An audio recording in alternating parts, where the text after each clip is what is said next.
Olivia Parker, and this happened to me in early fall of 2024 when I was 24 years old. I lived in a very small town near Billings, Montana, and worked the overnight shift at a diner located just off Interstate 90. It was a simple place, open 24 hours a day, the kind with a bright red neon sign that you could see from far down the highway.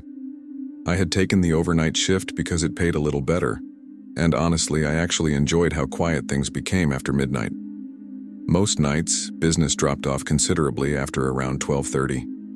There would usually be a few truck drivers stopping for coffee, tired motorists passing through the state, and every now and then a highway patrol officer.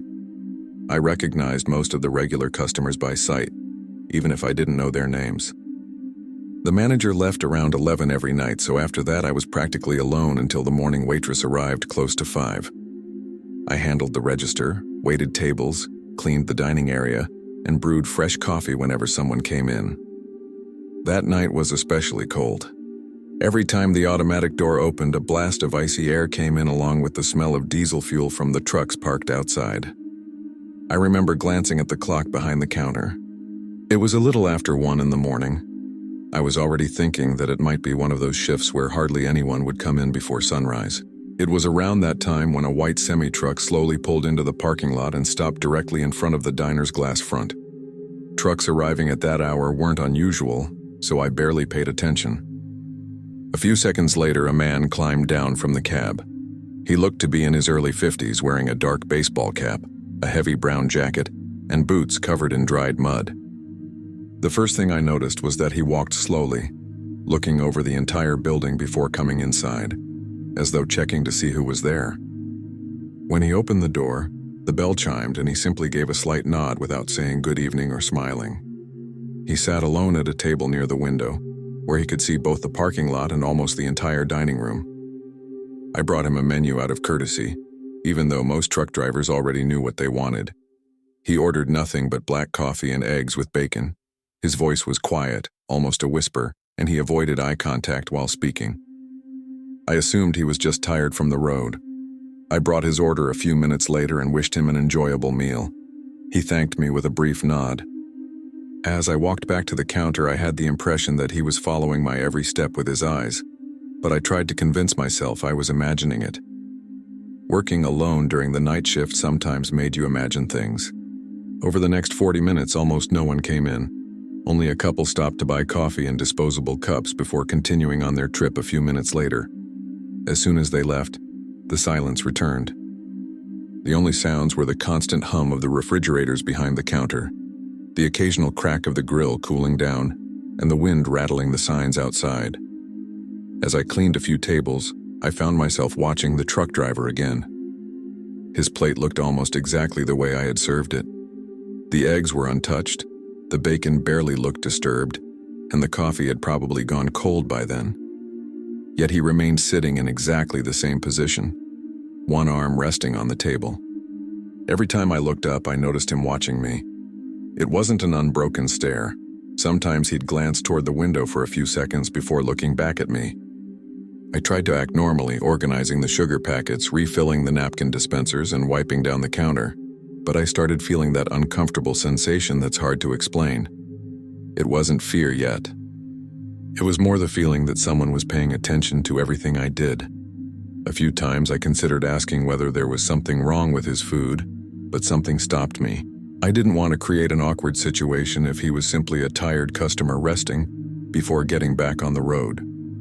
Around 2:30 in the morning, I started working on part of the closing routine. There was still quite a while before the end of my shift, but at that diner we handled most of the cleaning whenever business slowed down.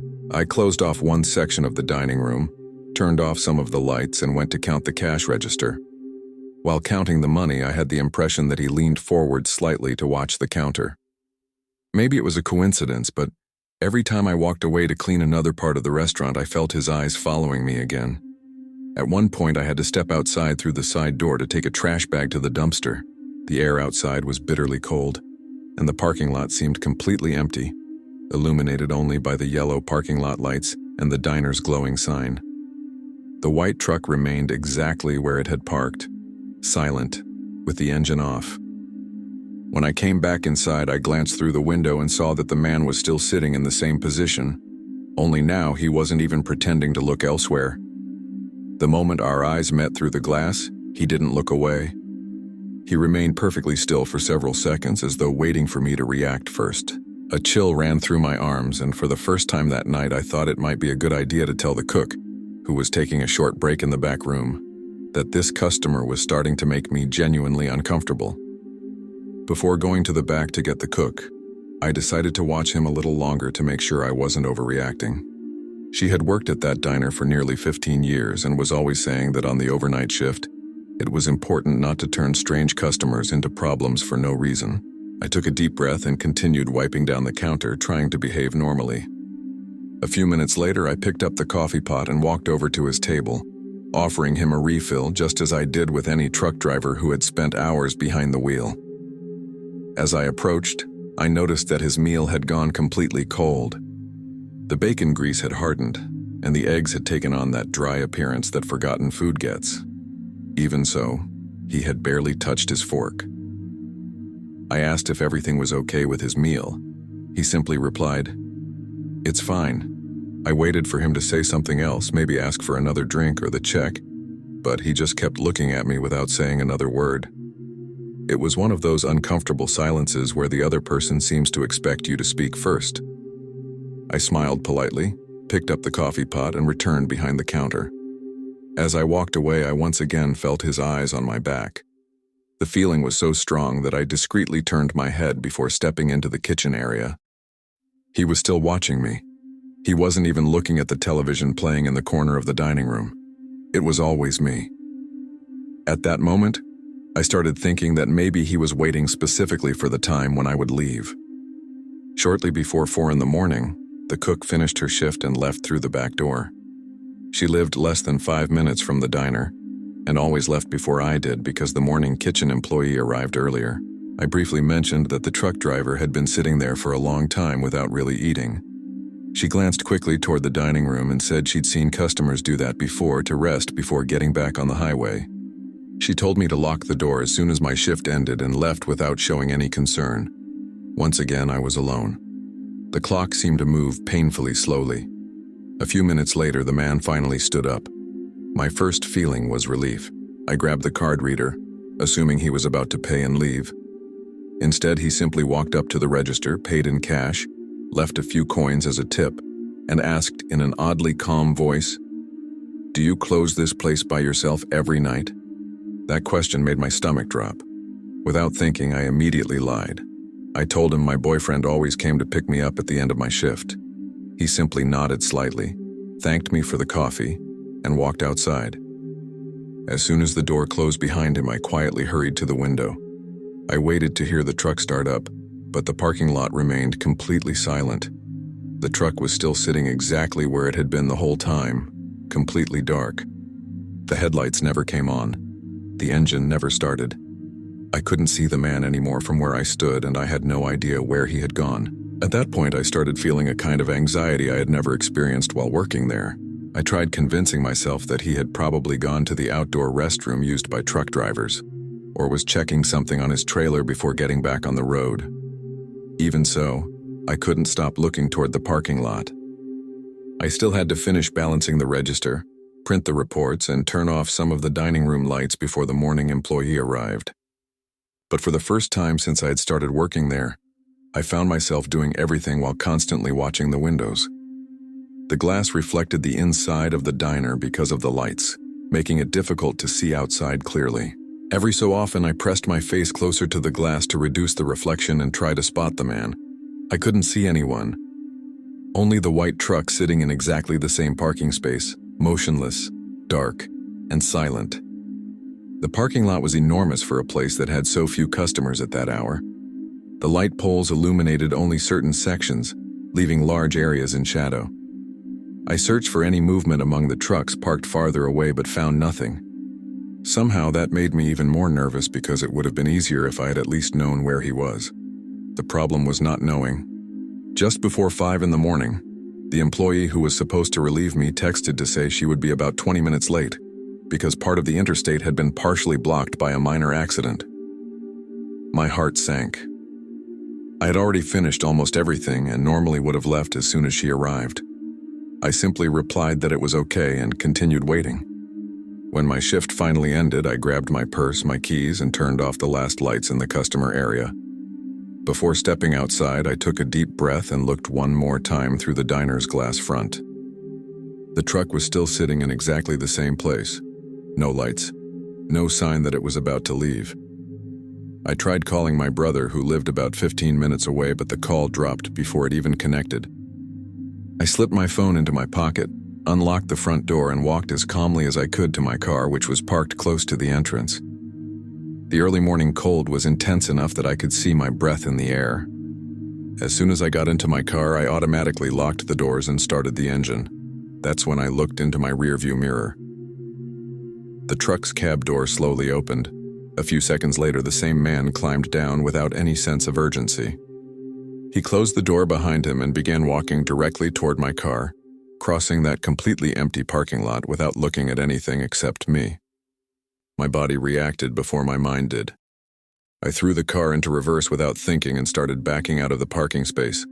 As I maneuvered, I kept watching him through the rearview mirror. What frightened me most wasn't the fact that he was walking toward me, but how calmly he was doing it. He didn't start running when he realized my car was running, didn't wave for help, and didn't make any gesture that someone would normally make if they simply wanted to talk. He just kept walking at the same steady pace, staring directly through my windshield. Once I managed to straighten the car toward the exit, I glanced ahead for a second and then back into the mirror. He had already covered a good portion of the distance between the truck and my car. I pressed down on the accelerator and drove toward the exit of the truck stop. My hands were gripping the steering wheel so tightly that my fingers started hurting. As soon as I reached the entrance ramp to the interstate, I checked the mirror again, expecting to see the truck starting up. Nothing. The vehicle remained exactly where it had been the entire time. Even so, I couldn't bring myself to slow down. I drove for several miles, repeating to myself that maybe I had misunderstood everything. Maybe he had simply been walking toward the convenience store next to the parking lot. Maybe he wanted to ask me something, but none of those explanations made sense. If that were true, why wait until I got into my car? And why leave the truck sitting there with the engine off the entire time? Instead of driving straight home, I pulled into the first well-lit rest area I came across along the interstate. There were several parked trucks and a highway patrol car sitting near the restrooms. That made me feel a little safer. I parked under the lights, remained inside my car for several minutes, and finally managed to breathe normally again. I found myself watching the entrance to the rest area, almost expecting the white truck to pull in at any moment. It never did. Even so, I called the local police and explained exactly what had happened. The dispatcher listened carefully, asked whether the man had made any direct threats, and said a patrol car would be sent to check on the diner and speak with the morning employees. Later, after I managed to get a few hours of sleep and woke up, one of the officers called me. They had found the truck, but it was already empty. According to the officer, the driver had left some time before the patrol car arrived, and no one was able to say which direction he had gone. I never found out who that man was or why he had spent so many hours barely touching his food while doing nothing but watching me. I quit that job later that same week. To this day, whenever I stop at a diner during a road trip and see a truck parked by itself outside, I think back to that early morning. I still catch myself checking my rearview mirror twice before getting out of my car, because I have never forgotten the way he began walking toward me across that completely empty parking lot. Story 2. My name is Connor Hayes, and this happened to me during the summer of 2023 when I was 20 years old. I was studying business administration at a college near Columbia, Missouri, and every summer I returned to my hometown to earn some money before the next semester began. That year, I got a temporary job at a 24-hour diner located near the intersection of two state highways. It was a simple place, the kind where just about everyone in town had stopped at least once. During the day, families, truck drivers, and travelers would come in. Late at night, business slowed down considerably. After midnight, it was usually just me, the cook, and one waitress. Since I was the youngest member of the staff, I ended up doing a little bit of everything. Working the register, delivering orders, cleaning tables, and getting the dining room ready for the morning shift. I actually liked those hours because most nights were peaceful. The only downside was that once the restaurant became completely empty, every sound seemed much louder than it really was. The air conditioner produced a constant hum, the refrigerators vibrated non-stop, and the clock on the wall seemed to tick more slowly than usual. It was very hot outside that night, but the restaurant was cold because the air conditioning had been running since early in the day. I remember that feeling vividly because I spent much of my shift alternating between the heat of the parking lot and the chill inside the dining room. It was already past 1 in the morning when the cook announced that he would be shutting down the grill in a few minutes so he could begin cleaning. We would still accept simple orders, but anything that took longer to prepare was no longer available. At that moment, only 2 tables were occupied. A couple finished their meal, paid the bill, and left, leaving the restaurant almost completely empty. A few minutes later, the front door opened again, and a man walked in by himself. He looked to be around 40 years old, wearing a gray t-shirt, dark jeans, and a plain black baseball cap. He looked like an ordinary person. He wasn't carrying a backpack, a suitcase, or anything else. He walked up to the counter, and before I could even hand him a menu, he simply asked where the restroom was. I pointed down the narrow hallway beside the kitchen and explained that it was the last door on the right. He thanked me quickly and headed in that direction without asking anything else. I assumed he would come back afterward and order something, like many customers did during long road trips. I went back to cleaning tables and organizing the register without giving it another thought. But after several minutes passed, I began noticing that he still hadn't come back. At first, I assumed he wasn't feeling well or was talking on the phone. Then I discreetly looked at the clock and realized it had been far too long for someone simply using the restroom. I tried to ignore the feeling, but little by little I found myself paying attention to every sound coming from that quiet hallway. I kept trying to convince myself that it was nothing. The restaurant was practically empty, and when there were no customers talking, every minute seemed much longer than it really was. Even so, I looked again at the clock behind the counter and realized that nearly 15 minutes had passed since the man had walked down the hallway. During all that time, the restroom door had never opened. I hadn't heard a toilet flush, and I hadn't heard the sink running either. It was an unsettling silence. The waitress was finishing refilling the soda station, while the cook scraped the grill in the back of the kitchen. I casually asked her if she had seen the customer come back. She said no, and kept working without thinking much of it. I decided to walk down the hallway just to make sure everything was okay. I thought maybe he had gotten sick or fainted inside the restroom. As I got closer, the air somehow felt colder than it did in the rest of the restaurant. That hallway had always been dimmer because there was only a single light bulb on the ceiling. When I reached the men's restroom, I immediately noticed that the door was slightly ajar. I knocked on the wood with my knuckles and asked if everything was all right. No one answered. I waited a few seconds, slowly pushed the door open, and found the restroom completely empty. The stall door was open, the sink was dry, and there was absolutely no one inside. I stood there staring at the small room for several seconds, trying to understand how he could have left without anyone noticing. The moment I stepped backward into the hallway, I heard a noise coming from the opposite direction. It sounded like slow footsteps on the concrete floor behind the kitchen. I immediately turned my head. That area led to the employees' storage room, where we kept food supplies, cleaning products, and shelves stacked with boxes. There was no customer exit back there. A door marked "Employees Only" was there specifically to prevent customers from wandering in by mistake. The footsteps continued for several more seconds before suddenly stopping. My first thought was that the cook had gone into the storage room to get something, so I walked into the kitchen and asked if he had just gone back there. He looked at me with a confused expression, still holding the spatula in his hand, and said he hadn't left the grill for several minutes. The waitress confirmed that she had been by the beverage station the entire time. When I told them that the man had disappeared from the restroom and that I had just heard someone walking in the storage room, the two of them fell silent for a moment. The cook set the spatula down on the counter, wiped his hands on his apron, and said that whoever it was had no business being in that part of the restaurant. The three of us walked toward the storage room door almost at the same time. The cook led the way because he was the one who normally went in there. I stayed right behind him while the waitress remained several steps back, glancing nervously up and down the hallway. When the cook opened the door, it let out its usual creak. The lights were off. He reached inside and flipped the switch. The storage room was small, with shelves full of food boxes, packages of napkins, large containers of cleaning supplies, and a chest freezer in one corner. At first glance, no one was there. Even so, all three of us stepped inside slowly, looking between the shelves. The cook called out loudly, asking if anyone was there, assuming that maybe a customer had wandered in by mistake looking for another restroom. There was no response. The only sound came from the freezer motor humming in the corner. As I walked between the shelves, I noticed the strong smell of damp cardboard mixed with detergent. Then something caught my attention.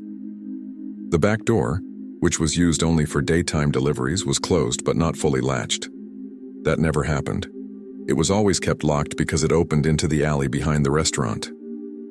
The cook looked at the lock and immediately said he was certain he had secured it after the last delivery that afternoon. He opened the door just enough to look outside. The alley was empty. A security light mounted on the wall illuminated part of the cracked pavement, several dumpsters, and the large trash container where we threw away kitchen waste. There was no one there. Even so, it was obvious that the door had been opened recently because it was still swaying slightly, as though it hadn't been shut firmly. We stepped outside to check around the building. The front parking lot remained almost completely empty. No vehicles had arrived while all of this was happening. We walked along the side of the restaurant and then around to the back, looking for anyone hiding near the dumpsters or behind the trash container. We found no one. That's when I looked down at the concrete near the storage room door and noticed fresh shoe prints crossing a small puddle of water that had leaked from an air conditioning drain pipe. The footprints continued for several yards down the alley, before disappearing once they reached the dry pavement. There was no way to tell where the person had gone after that. The strangest part was that during the entire time the man had supposedly been in the restroom, none of us had heard the back door open or close. If he had really gone through there, he had done it almost completely silently. After we went back inside, we immediately locked the back door, and the cook placed a heavy metal security bar across it that was normally used only when the restaurant closed for maintenance. Even then, none of us returned to work with the same sense of calm. The waitress stayed behind the counter, constantly watching the hallway, while I began checking every part of the restaurant.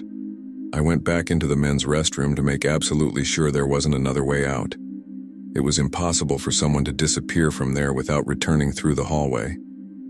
There was only the stall, the sink, a small window that was far too high and too small for anyone to climb through, and the door I had entered. After leaving the restroom, I checked the women's restroom, the employees' break room, and the manager's office as well. Every one of them was empty. I pulled out my phone and looked at the security camera monitor inside the small office. The system was old and recorded only 4 cameras: the front entrance, the register, the parking lot, and the hallway leading to the restrooms. I rewound the footage to the moment the man had arrived. I saw exactly what I remembered. He walked down the hallway toward the restroom. After that, no one came back out. Not him, not anyone else. The camera showed the hallway completely empty for the entire rest of the recording. It made no sense. If he had returned to the dining room, the footage would have shown it. We called the police immediately afterward. 2 officers arrived about 15 minutes later and interviewed each of us separately. They spoke with me first, then the waitress, and finally the cook. They watched the security footage several times.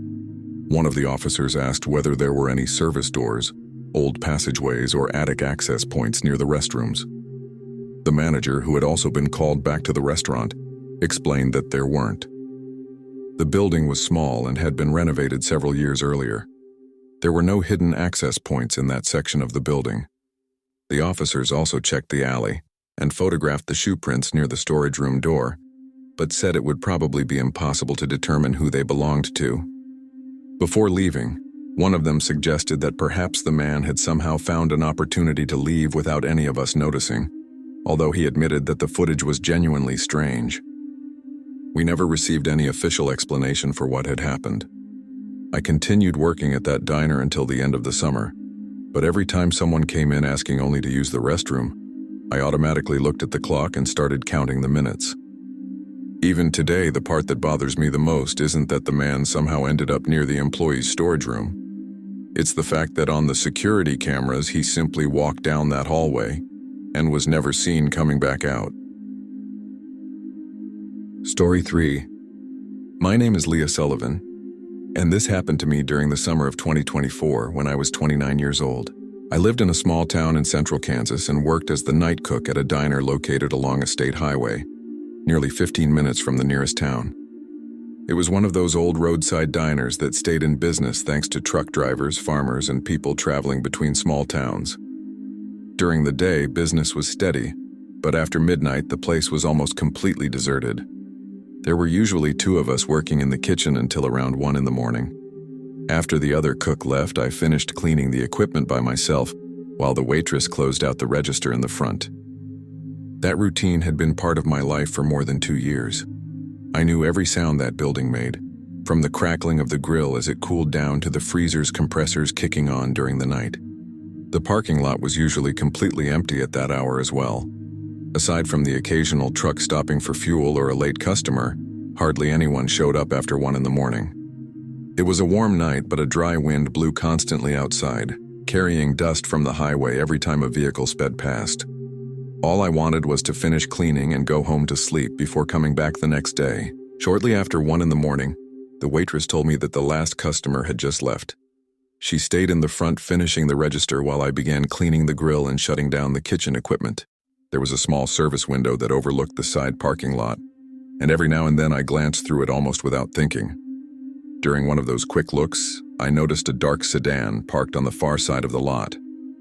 I hadn't heard it arrive. I also had no idea how long it had been sitting there. Its headlights were off and the vehicle remained completely motionless. I figured it might be someone taking a break before continuing their trip, which was fairly common in that area. I went back to work for a few more minutes, but every time I looked out the window again, the car was still in exactly the same spot.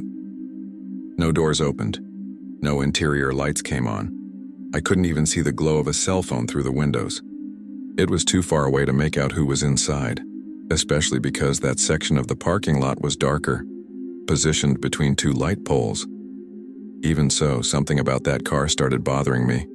Although I couldn't explain exactly why, I continued cleaning the kitchen, trying not to pay attention to it. I scraped the grill, washed a few pots, and started putting away the dry utensils. Even while I was busy, my eyes kept drifting back to the window every few minutes. The sedan hadn't moved an inch. At one point, I even wondered if it was empty, but I quickly dismissed that thought. If someone had abandoned the car there, they probably would have turned on the interior lights when opening the door, or at least I would have noticed some kind of movement beforehand. Nothing happened. The entire restaurant was silent. From the kitchen, I could hear only the waitress closing a cash drawer and the low hum of the exhaust fan still running. I wiped down the counter and decided to mention the car when I walked out front to put away some utensils. The waitress glanced quickly through the glass front of the diner and said she had noticed the vehicle a while earlier as well. She thought it was strange because no customers had come inside since it had appeared. We watched it together for several seconds, but it was impossible to see inside because of the distance and the dark-tinted windows. She tried joking that maybe it was a couple having an argument inside the car, but neither of us laughed very much. The longer that vehicle remained completely still, the harder it became to come up with an explanation that felt normal. When I finished all the cleaning, I looked at the kitchen clock. Nearly 40 minutes had passed since I first noticed that sedan. During all that time, nobody had come in, nobody had left, and the car hadn't moved even a few inches. The waitress finished closing out the register and started turning off some of the lights in the dining room. The restaurant felt even emptier.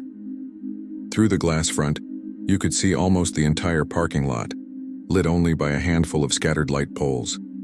The sedan remained parked in the darkest section, almost at the exit leading to the highway. I grabbed my purse from the employee's locker and picked up my car keys. My car was parked close to the main entrance, but I would still have to walk several yards completely alone. The waitress mentioned that she still needed to wait a few more minutes for the register system to finish closing out, so I would end up leaving first. I considered waiting with her, but I wanted to get home, Before opening the front door, I looked out at the parking lot one more time. Everything was exactly the same. The car remained dark and motionless, as though there were no one inside. I took a deep breath, tried convincing myself I was overreacting, and pushed open the glass door. The warm night air hit my face the moment I stepped outside. The door closed behind me and I heard the automatic lock click into place. I walked toward my car, trying to appear calm even though my heart was already racing. The parking lot was much too large for the amount of business that diner usually had.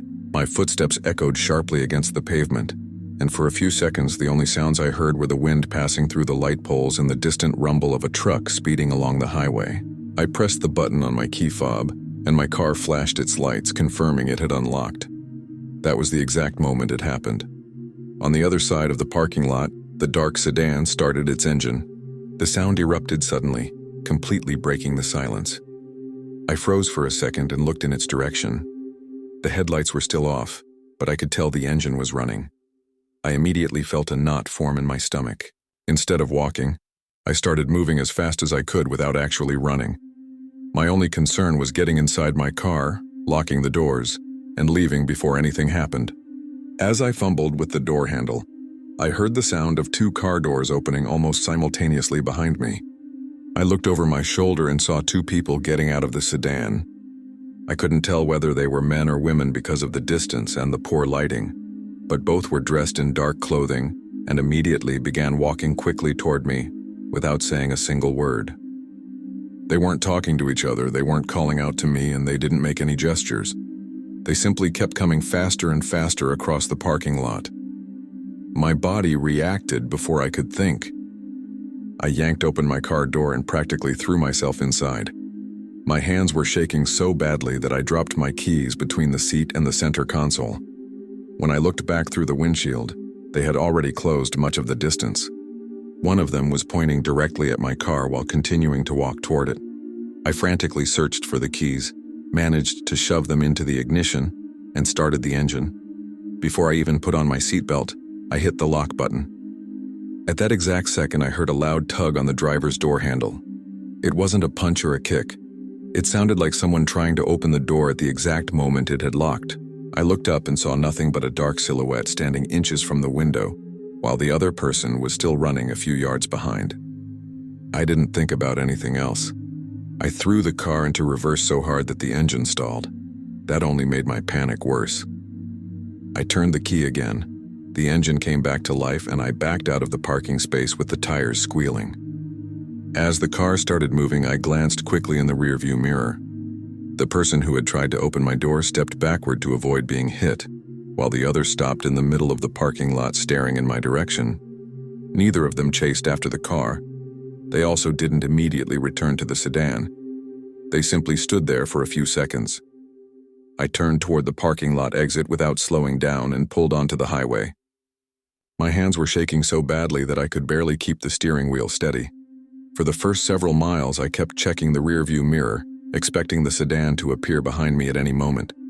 I knew that road well, and I knew that at that hour of the night I probably wouldn't see another vehicle for several minutes. That only made me feel even more alone. Thankfully, the sedan never appeared. Even so, I continued driving much faster than usual until I reached a 24-hour gas station a few miles farther down the road. As soon as I pulled into the station, I parked as close as possible to the convenience store where there were bright lights and several people fueling trucks. I remained inside my car for several minutes, trying to catch my breath before calling the waitress. She answered immediately and asked whether I had made it out safely. I told her everything that had happened. She replied that just a few minutes after I left, she looked out through the front windows of the diner and noticed that the sedan was no longer in the parking lot. She hadn't seen which direction it had gone, nor had she managed to get the license plate number. Afterward, I called the police and reported what had happened. An officer came to the diner later that same night to speak with my coworker and review the exterior security cameras, but the footage was extremely poor. All they could make out was the sedan sitting there for a long time and 2 people getting out of it just as my car began moving. Their faces, the license plate, and any other identifying details were impossible to make out. They never discovered who those people were or what they intended to do. I continued working at that restaurant for a few more months, but I never left alone again. I always waited for someone else to finish their shift with me or asked a coworker to walk me to my car. Maybe those two people gave up as soon as they realized I had gotten away. Maybe they had something else planned. I'll never know. What I do know is that if I had taken just a few more seconds to get into my car, they probably would have reached me before I had the chance to drive away. Story 4. My name is Rachel Morgan, and this happened to me in late spring of 2024 when I was 27 years old. At the time, I was working as a waitress at a small diner just outside a town called Buffalo, Wyoming. It was a simple 24-hour restaurant that was popular with truck drivers, local residents, and people traveling along Interstate 25. I worked the night shift almost every day of the week because the staff was small, and I had already gotten used to those hours. On most nights, there were at least a few customers coming and going, but that night the rain had started early in the evening and only kept getting heavier. As a result, business had almost completely disappeared. Shortly before 11:30, the cook commented that it would probably be a very quiet night.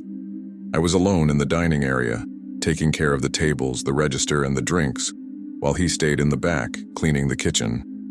The constant sound of rain pounding against the windows and the metal roof was so loud that at times it was hard to hear the trucks passing on the highway. The parking lot reflected the glow of the light poles because of the water covering the asphalt, and there were almost no vehicles parked outside. All I wanted was for my shift to end so I could get home before the rain became even heavier. Just a few minutes before midnight, the front door slowly opened, and a little girl walked into the restaurant by herself. The first thing that caught my attention was that she was completely soaked. She looked about 10 years old, wearing a thin blue jacket, light-colored sneakers already covered in mud, and her dark hair was plastered to her face from the rain. She didn't look like she had been crying or seemed panicked. She simply walked over to one of the tables closest to the counter and sat down quietly. I picked up a menu and walked over to her, expecting an adult to come in right behind her, but no one appeared. I asked what she would like to order. In a quiet voice, she said she only wanted a glass of water. As I filled the glass behind the counter, I kept discreetly glancing toward the door, expecting her parents to walk in. The door remained closed. When I returned to the table, I asked if she was with someone. She held the glass with both hands, took a sip, and answered as naturally as if it were nothing. "They're waiting outside." Her answer made me immediately look toward the glass front of the diner. The rain was falling so heavily that it was difficult to make out the parking lot, but I managed to distinguish a figure standing near the restaurant entrance. It was a tall man, completely still, staring directly inside the diner. I spent several seconds staring at the man through the glass. Rain streamed down the windows, slightly distorting the view, but I could tell he wasn't moving at all.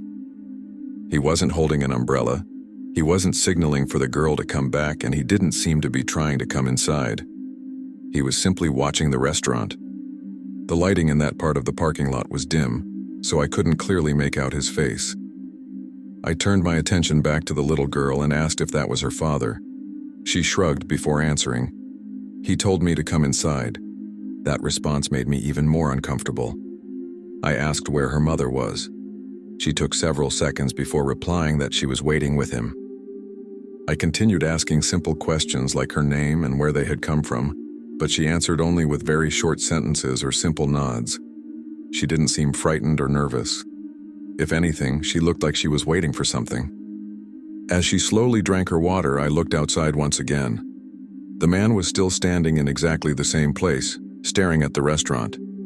The longer I looked at him, the stranger the whole situation felt. If he really was responsible for the girl, why would he send her inside alone on such a rainy night just to ask for a glass of water? I decided to call the cook into the dining room without alarming the little girl. I walked over to the kitchen window and asked him to come out for a moment. When he appeared, I discreetly pointed toward the parking lot and quickly explained what was happening. He looked at the man standing outside and frowned. He said it didn't seem normal and suggested that I ask whether the girl needed help. I returned to her table and offered her some hot food, telling her it would be on the house. She politely thanked me but refused. She said she just needed to wait a little longer. That sentence only increased my concern. I walked over to the phone behind the counter, deciding to call the police simply to ask if an officer could drive by the restaurant. As I dialed, I looked back out the window.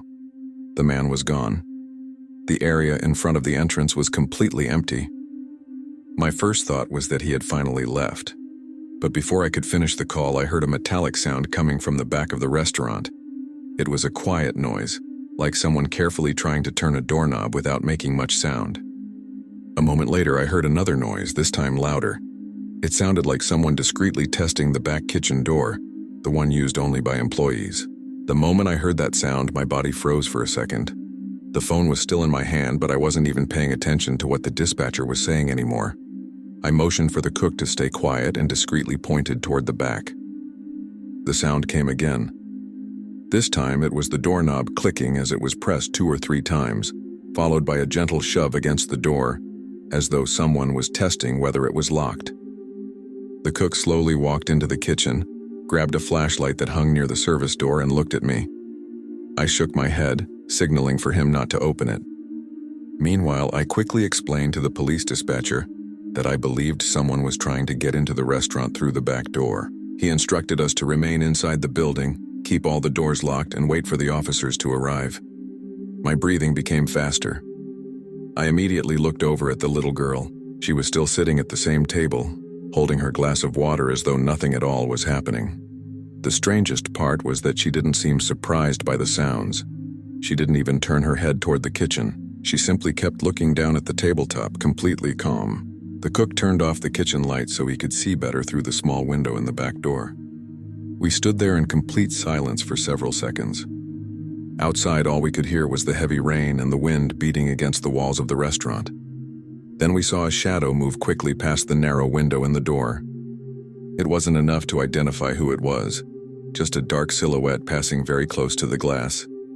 A moment later, we heard quick footsteps on the wet pavement outside, moving around the side of the building. I ran to the glass front of the dining room to check the parking lot. There was no one in front of the restaurant. When I looked toward the side of the building, I couldn't see any movement either. I immediately returned to the little girl's table and asked, more firmly this time, who the man with her was. She looked up at me and quietly answered, "He told me to wait until he came back." That answer made my stomach drop. I asked whether she had known that man for very long. She hesitated for a few seconds before quietly replying, "No." That was the moment I realized she probably didn't even know who the man who had brought her there actually was. While I was still trying to process what she had just said, I heard the police dispatcher asking whether the little girl was still with me. I answered yes and repeated exactly what she had told me. He instructed me to keep her away from the doors and windows until the officers arrived. I asked the girl to move to a table closer to the counter, where we could see almost the entire dining room. She obeyed without asking any questions. The cook checked once again that the back door was still locked and then turned off some of the kitchen lights, leaving only the main lights in the dining room on. Neither of us said much. The atmosphere inside the restaurant had changed completely. I was no longer hearing only the rain. I found myself listening for every creak in the walls, every groan from the roof, and every sound near the windows. At one point, we heard the faint crunch of gravel along the side of the building. It sounded like someone slowly walking beside the outside wall. The cook immediately looked at me, but neither of us had the courage to open the door and check. A few seconds later, the sound disappeared again. It was as though whoever was out there was circling the restaurant, looking for another way inside without drawing attention.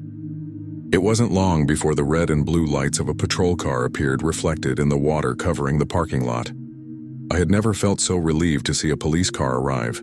2 officers quickly entered the diner while a third remained outside, walking all the way around the building with a flashlight. I explained everything that had happened, from the moment the little girl walked in to the noises at the back door. Another officer spoke gently with her, asking where she lived, who the man who had brought her there was, and whether she knew his name. Little by little, she explained that she had been traveling with her mother when their car broke down several hours earlier. While her mother was waiting for a tow truck at a gas station, a man appeared and claimed he knew a shortcut that would take them to a restaurant where they could wait safely. At some point during the drive, he stopped at the diner and told her to go inside by herself and ask for some water, while he took care of something. Her mother was no longer with him by then, and the girl couldn't explain when they had become separated. About 20 minutes later, another patrol unit found her mother walking along the highway after she had managed to escape from the man once she realized he had driven off the intended route. She had tried to find help but had no phone and was completely disoriented because of the storm. The suspect was never found. For a long time after that night, whenever a child walked into the restaurant alone, my first instinct was to immediately look out into the parking lot before asking anything else. Story 5. My name is Miles Caldwell, and this happened to me during the winter of 2024 when I was 28 years old. I was the manager of a family-owned diner that had been around for decades in a small town near Cookeville, Tennessee. My parents had bought the restaurant a few years earlier, and I handled the night shift because it was the hardest one to staff. The place was located near a state highway, surrounded by a few gas stations and auto repair shops. But after 10 at night, the entire area became almost completely deserted. We closed at midnight on weekdays, so the last hour of the shift was usually spent cleaning the dining room, closing out the register, and getting everything ready for the next day. That night, I was working with just one waitress and one cook. It was a very cold Wednesday, with strong winds and very few people traveling. Business had been so slow that we joked we had probably served less than half the customers we would normally see on a typical night. Shortly before 11:30, the cook started shutting down some of the kitchen equipment while I reviewed the register reports behind the counter. Everything suggested it would be a quick and completely routine closing. About 15 minutes before midnight, just when we weren't expecting anyone else, the front door opened and a man walked in by himself. He looked to be a little over 50 years old. He was wearing a dark jacket, a gray baseball cap, and carried nothing but a wallet in his pants pocket. He didn't seem drunk or disoriented. He calmly walked to a table at the back of the dining room, directly facing the small kitchen pass-through where plates were handed to the servers. The waitress brought him a menu, but he ordered only black coffee and a slice of apple pie. While she prepared his order, I continued closing out the register without paying much attention. It wasn't unusual for a customer to come in at the last minute before closing. A few minutes later, she served the coffee and pie, and the man politely thanked her. From that point on, however, he barely moved. He didn't pick up the spoon. He didn't touch the pie. He hardly even drank the coffee. He simply sat there staring straight at the kitchen pass-through, as though he were waiting for someone to appear on the other side. At first, I assumed he was just distracted, lost in thought. But as the minutes passed, I began to realize that he never took his eyes off that opening for even a second. I continued finishing the closing duties while discreetly watching that customer. The waitress cleared the last few tables, refilled the napkin dispensers for the morning shift, and walked past him twice, asking if he needed anything else. Both times he simply answered, "No, thank you," without taking his eyes off the kitchen pass-through. The cook noticed it too. At one point, he stepped out of the kitchen to throw a cardboard box into the trash and quietly commented that the man looked like he was waiting for someone to appear there. I looked back toward the table. The coffee was no longer steaming, and the slice of pie remained almost untouched. It was strange because anyone who ordered that dessert usually finished it within a few minutes. The clock read 11:55 when I turned off the background music and began switching off half the lights in the dining room. Just as we did every night to subtly let customers know we were closing, the room became dimmer, leaving only the lights above the counter and near the entrance turned on. Even after the lighting changed, the man didn't react at all. He remained sitting exactly the same way, staring through that small kitchen opening as though he hadn't even noticed the restaurant was closing. When midnight finally arrived, I locked the front door from the inside while the waitress finished cleaning the coffee machine. The cook turned off the grill and walked over to the counter to remove his apron. That left only the three of us and that single customer. With everything practically finished, I switched off the remaining dining room lights, leaving only the service lights near the register and a dim light coming from the kitchen. I automatically looked toward the table at the back. The man was still there. The limited lighting made his silhouette appear even more motionless. For a few seconds, I simply stared, unable to understand why someone would still be sitting there after closing time. I picked up the receipt, took a deep breath, and walked toward the table, planning to politely explain that the restaurant had closed for the night. As I got closer, I realized something felt strange. I couldn't hear any movement, no chair shifting, No coffee cup being set down on the table. When I finally reached the chair, an immediate chill ran through my stomach. The table was completely empty. The coffee cup was still there, and the pie remained on the plate, but the man was simply gone. I immediately looked toward the front door, which was still locked exactly as I had left it. Before I could say anything, I heard a loud thud coming from the back. It was the unmistakable sound of the storage room door behind the kitchen slamming shut. The moment I heard that sound, I froze in the middle of the dining room. The storage room was behind the kitchen and was an area reserved exclusively for employees. We kept boxes of food, utensils, cleaning supplies, and there was also a service door used for daytime deliveries. At that hour, no one had any reason to be back there. I immediately looked at the cook. Judging by the expression on his face, I could tell he had heard it too. The waitress dropped a cleaning cloth onto the counter and asked what that noise had been. I simply replied that it sounded like the storage room door. The three of us walked toward the kitchen without saying much. The entire restaurant was silent. Since almost all the lights in the dining room had already been turned off, the kitchen felt even emptier than usual. The smell of coffee, grease, and cleaning products still lingered in the air. As we approached the hallway leading to the back, I found myself listening carefully for any sound. I couldn't hear footsteps. I couldn't hear voices. Only the hum of the refrigerators and the constant drone of the ventilation hood cooling down. When we reached the storage room door, I noticed it was completely closed. Just seconds earlier, I had been certain I heard someone slam it shut.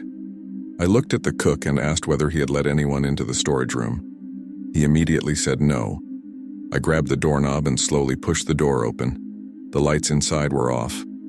I flipped the switch and we started looking between the shelves. There were stacked boxes, bags of flour, cases of soda, and a large freezer at the back.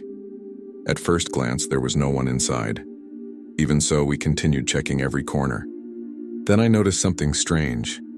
The service door leading outside was pulled shut but hadn't fully latched. It should have been locked because no deliveries were ever made during the night. The cook walked over and confirmed that the deadbolt hadn't been engaged. When he opened the door a few inches, a blast of freezing air immediately rushed into the storage room. Outside was only the narrow walkway leading to the side of the building. We didn't see anyone. We didn't hear any footsteps either. The problem was that the door couldn't have opened by itself. Someone had to turn the handle from the inside to unlock it. At that moment, it became clear to me that the man had not left through the front entrance. Somehow he had remained inside the restaurant long enough to make his way into the storage room without any of us noticing. We immediately went outside through the service door to check the side of the restaurant. The walkway was narrow with a concrete surface that led to the back of the building, where the dumpsters and a small employee parking area were located. The temperature had dropped significantly, and the wind pushed empty cardboard boxes across the ground. The cook lit the way with his cell phone flashlight, while I watched the fence and the area behind the dumpsters. There was no one there. We walked all the way to the back of the property, and then followed the side of the building until we reached the front entrance again. The parking lot was completely empty. The only vehicle there was mine, parked near the entrance. There weren't even any fresh tire tracks besides our own. The strangest part was that if the man had truly gone out through the storage room door, he would have had to cross a completely open area before reaching the highway. One of us should have seen him from somewhere. The waitress suggested that maybe he was still hiding somewhere inside the restaurant. That possibility made me immediately head back inside. Even though we had already searched the storage room, we decided to check everything again, including the office, both restrooms, the kitchen, and even the small closets where we kept cleaning supplies. We found absolutely no one. After that night, I called the police to report what had happened. 2 officers arrived about 20 minutes later and reviewed the security camera footage. The recording clearly showed the man sitting at the table for a long time, staring toward the kitchen pass-through. It also showed the moment I began walking toward him. The problem was that, because of the camera's position and the dim lighting after we had turned off most of the dining room lights, there was a small blind spot between the last row of tables and the hallway leading to the back. The officers believed he had taken advantage of that moment to quickly leave his chair and slip into the kitchen without attracting our attention. It was a possible explanation, but honestly, To this day, I still find it hard to believe that someone managed to cross that entire area without any of us noticing. They never identified who that customer was, and he never returned to the restaurant. For many months afterward, every time I closed the diner, I made sure to personally check every room before turning off the lights. Even today, whenever I see someone sitting silently for far too long in an almost empty restaurant, I think back to that night. What stayed with me the most wasn't finding the empty table. It was realizing that while I believed the last customer was still sitting in front of me, he was probably already walking around the back of the restaurant without any of us knowing. Story 6. My name is Hannah Brooks, and this happened to me in early fall of 2024 when I was 25 years old. At the time, I worked the night shift at a small diner on the outskirts of a town called Oak Ridge, Oregon. The restaurant was located near a state highway surrounded by dense forest, and most of our customers were truck drivers, forestry workers, and people traveling between small towns. I lived alone in a rented house about 20 minutes away, so I was already used to making that drive in the middle of the night. The road was quiet, but it had long stretches without any streetlights, and almost no traffic after midnight. My shift usually ended around 1 in the morning, and I followed practically the same routine every day. I closed out the register with the manager, helped put away some of the tables and chairs that stayed outside during the day, and then headed straight to my car. Nothing had ever happened on that drive, so I did everything almost automatically. Business had been especially slow that night. The sky was perfectly clear, and it was one of those cold nights typical of inland Oregon. The parking lot was nearly empty, lit only by the yellow light poles scattered around the building. All I wanted was to finish up because I had to wake up early the next morning. We were just about finished closing when I stepped outside to put away the last few chairs from the small outdoor seating area. As I stacked one of them against the wall, I heard the sound of a pickup truck slowly pulling into the parking lot. It was an older red pickup, a little dusty, that stopped near the entrance without shutting off the engine. I assumed it was a late customer asking whether we were still serving food. The driver rolled down his window and motioned for me to come over. He looked to be a little over 40 years old, wearing a dark baseball cap and a heavy jacket. He politely asked if the restaurant was still open. I told him the kitchen had already closed. He smiled slightly and said that wasn't a problem because he was just waiting for a friend who worked there. Then, as though it were nothing more than casual curiosity, he asked, "What time do you usually get off this shift?" The question caught me off guard. I simply replied that we were almost closed without giving him an exact time. He nodded, thanked me, and said he'd keep waiting. I went back to putting away the chairs, but for some reason that conversation stayed in the back of my mind. I had worked there for over a year, and I had never seen that man or that red pickup before. I finished putting away the chairs and went back inside the restaurant. Before closing the door, I glanced over at the pickup. It was still sitting in exactly the same place, the engine running and the headlights off. The man remained behind the wheel, staring toward the entrance of the diner. I went inside, locked the front door, and helped the manager finish the last few closing tasks. While he balanced the register, I mentioned the driver who claimed he was waiting for a friend. I asked if he knew anyone who drove a red pickup truck. The manager thought about it for a few seconds before saying no. That night, besides the two of us and the cook, there were no other employees working. He also pointed out that everyone else had left at least half an hour earlier. That made me feel a little uneasy. I looked through the glass front of the diner one more time. The pickup was still parked in exactly the same spot. The driver remained inside, not looking at his phone, not smoking, not getting out of the truck, just waiting. I tried to convince myself that maybe his friend really worked at one of the nearby gas stations or repair shops, but there weren't any other businesses open in that area at that hour. Even so, I decided not to dwell on it and finished gathering my things to leave. A few minutes later, I said goodbye to the manager and walked to my car, which was parked near the main entrance. I passed by the pickup again. The driver glanced briefly at me but didn't say anything else. I got into my car, locked the doors, and pulled out of the parking lot. During the first few minutes of the drive, everything seemed completely normal. The road was empty, lit only by my headlights.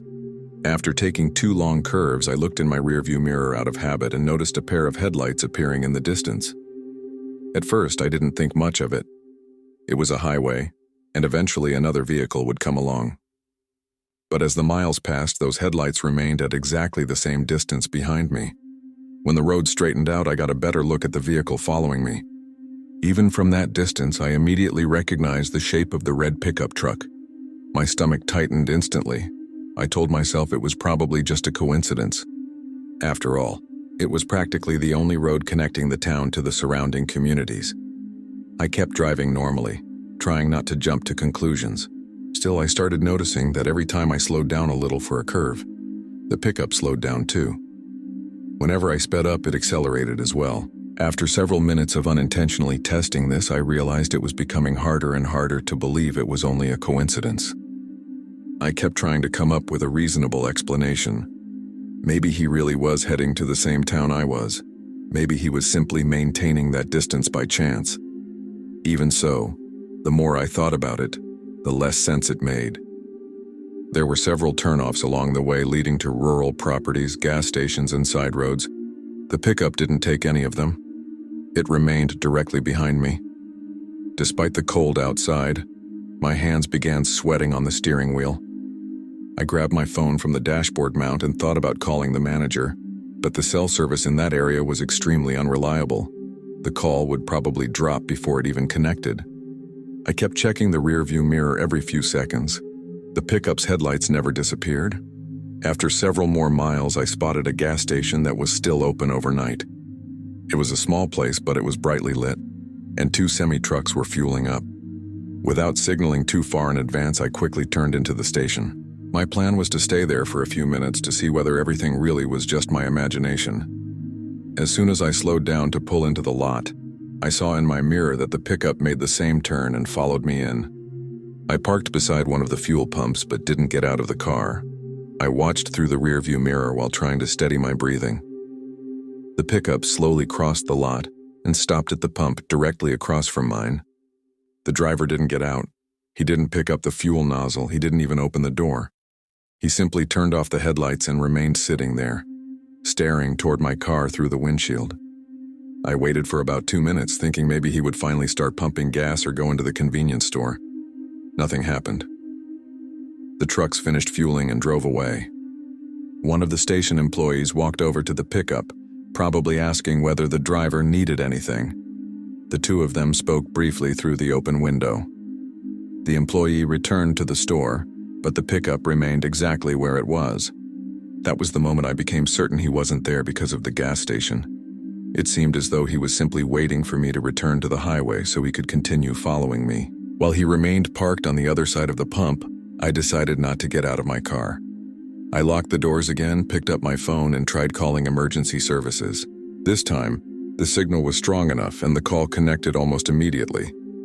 I explained where I was, told the dispatcher about the conversation in the diner's parking lot, and said I believed I had been followed for several miles.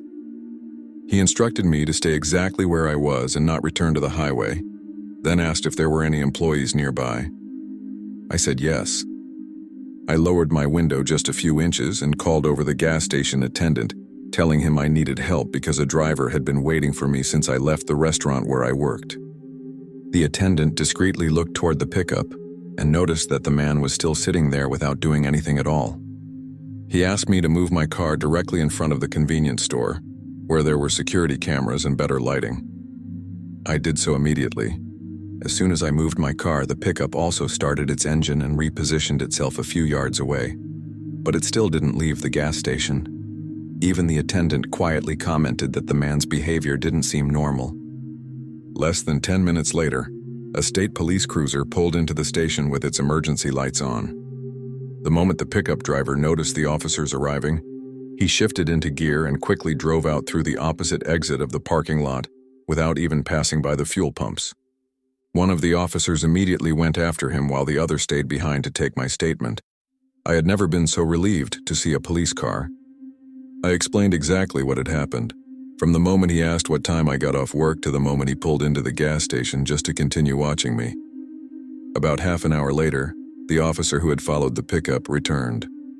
He said they had located the vehicle several miles down the road, but the driver claimed he was simply traveling in the same direction as I was and denied having any intention of approaching me. Since there had been no direct threat or any other obvious crime, they documented the incident and released him after checking his identification. Even so, the officers insisted on escorting me all the way to my front door that night. I never saw that red pickup or that man again. Still, ever since that day, I have never driven home by the same route every night. And whenever a stranger casually asks what time my shift ends, I never give an exact answer anymore. Thank you for staying until the end of this video. It's amazing to have you here accompanying me until the end of the stories. If you liked it, leave your comment telling what was the story that moved you the most. And if you are not yet registered, sign up so you don't miss the next ones. Until next night of scary stories.